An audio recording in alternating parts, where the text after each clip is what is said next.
As part of NASA Kennedy Space Center's first Innovation Expo, aquatic biologists with Innomedic Health applications took employees on a boat tour of the Merritt Island National Wildlife Refuge, an expansive piece of Florida paradise that has been protected from commercial and residential development for the past 5 decades because of spaceflight operations at Kennedy and Cape Canaveral Air Force Station.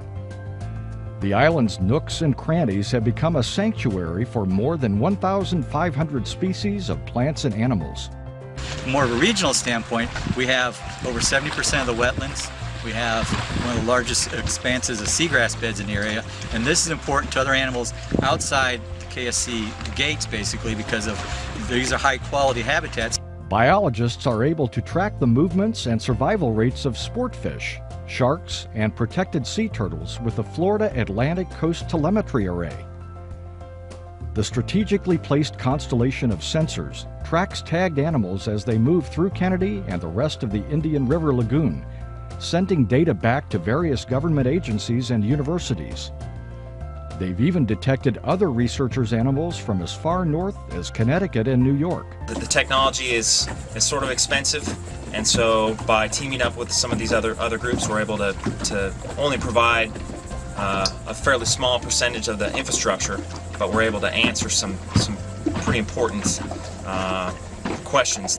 The reasons for protecting the area are threefold, according to biologists. First, federal mandates are in place protecting the wetlands and surrounding lagoonal waters, as well as several threatened or endangered species of animals.